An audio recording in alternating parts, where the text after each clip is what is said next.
بله روشا سقای گوهرین کشو هوای کو لحمو جهانی هارو ددن ام در باسی دو هوکی دبن دکتر محمد علی شارزایشی و لوشیش باشاری دو هوکی میوانی منه سلاو و ریز دکتر محمد پشتی يعني دمك دريش بارانك خوش ل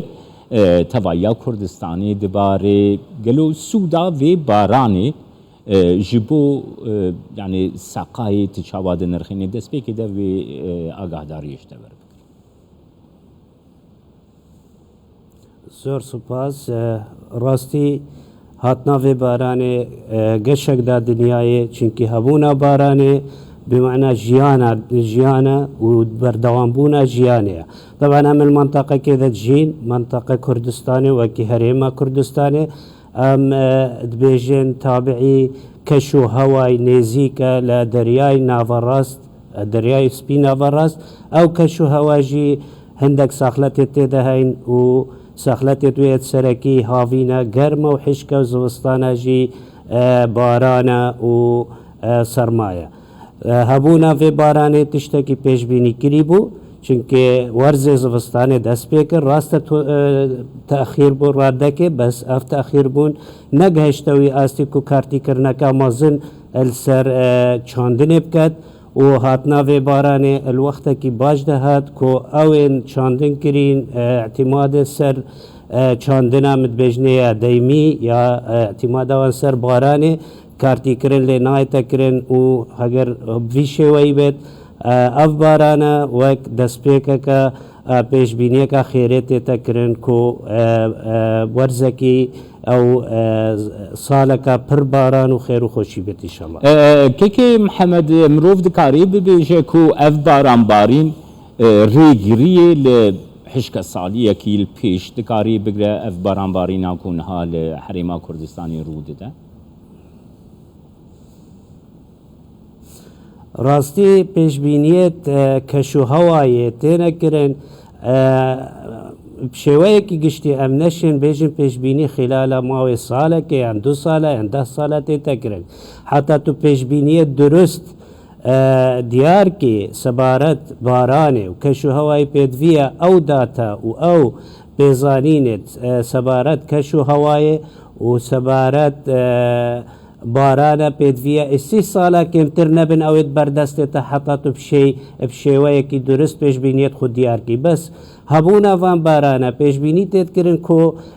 هفتیه که دیجی باران دی بردوان بن بس نفي شوي افرو مديتي يعني احتمال متقطع بد يعني دي باران هبد دي كشو هوا عور هبن يعني برو باشيت شيتو ان شاء الله پیش بینیت باش ده هبن و کارتی کرنا کا باش هبت ان شاء الله. دكتور محمد قالوا مترسيا اللي هي دكتور محمد راستيل ديف پیش بینیت مخاندين ومديتين يعني خلال چند روزك او پیش بینیت نايتا کرن كله هي هبن و هاگر از بيجم جي ريكارت باشيت هاتينا برگرتن وکی کو ام خوش لحیا قرطال کن نوکا او لحیت سالت بوری هاتین وکی بون هاندرک کو ریکار درست بینا کرن وکی من راپورت آوا بری نوکا جدیتی هندک ریکارت هاتینا کرن کو ری رویت آوه درست بینا درست کرن و سوالین بینا پاقش کرن و خو الهند عارضة عافية عمبار كرن بريكا درست كرنا وان بندافت چبريكت بندافت آخي بن يان بندافت شوي ديبن هر دوی چرچوه ده من دخواست اشته بپرسم دکتر محمد نها بطایبتی کابینه نحم یا حریما کردستانی یا حکومت حریما کردستانی گلک بنداوین بچوک مزن این کل حریما کردستانی درست کری هنه يعني ساسكرنا باب بندابان دبي ريغريك لبيشيا بيكانين لبيشيا لهيان بله بشكو بگومان هبونا بنداوا ده کاریگریه کا باش هبت و وكي امزان ريكارت باش هاتينا انجام دان الفي بواري ده طبعا هبونا بندافا ما هندك بندافت هاي نكو منينن وهجرن بين بري خوب داني او بندافت مالت هاي جي نوکا مثلا بنداوی دوکان هکرم وک نمونه ورگرن سعاوي يعني شيانت ويد بو عنبار كرنا آفي 7 مليار متر سيجانا بس اگر تو بي سحكيه 7 مليار سيجا آفتي دنينن اذن اف بارانا تيد امشين ريروي وان او مفاجي وركرن بو عنبار كرنا آفي الفان بندافا دا کو ببيت اگر هنده جه مفايشينا ببيت اگر لهي و كارتي كرنت خراب سرجيانا مروفي طبعا هر هوساجي بندافا در بندي خان ما يهي شيانت وي تقريبا 5 مليار متر سيجانا بس هنده آفته دنينا و ايني تشت بندافي ميسل اگرم بري خوب دني 11 مليار متر سيجانا بس واقع ده 7 مليار متر سيجاجي تدنين طبعا افهمي بنا اگر کو اف باران تين کو دي ولكن کو عنبار كرنا اف الفان بندافا جيدا دكاتا استكي اي باش کو ببيت جهه مفايب وهمي كسكي دكتور محمد هروها بوساتي فكراندن پیش بینی کرن کو حرما کردستان دواری آویده حرمکی گلکی دولمنده اللي گلک جهن جهانی پرسکریکا آوی هیا يعني پیشنیارین تچنج بوی پاراستنا آوی لحرما کردستانی کو آو بشیوه کی ارینی به بکارانی گل کردستانی جی کیمیا آوی رو نده پیشنیاری تچنه دوی درباره راستی الهمی دولت هگرم بری خوب دنه گرنگه که مازن تیتا دان بو و پیتا کرنه که مازن آوه تیتا دان چونکه آف جیانه آف نبید جیان بردوام نبید هگرم بری خوب دنه الهمی دولت عادة مراكز بحثي هنا يد بسبور بسكتر آوه چونكي آف رولكي مازن هاي الهمي بوارادا سروي بناماي ادبين بيدفيا پلانه که دوم دریج هبت الدیف هندک او مروفين بسپور الفي بابتی ده وی پلانه دانن بو ماوه که دوم دریج و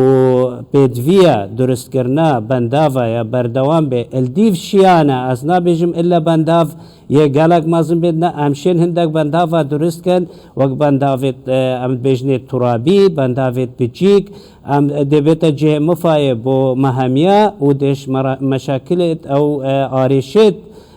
درستت بنش لهیا وانجی ده قرتال کن یا دویجی پیدویا هشیاریک هبل دف هر و هولات یکی گرنگیب دتا آوه هگرم بری خوب دنه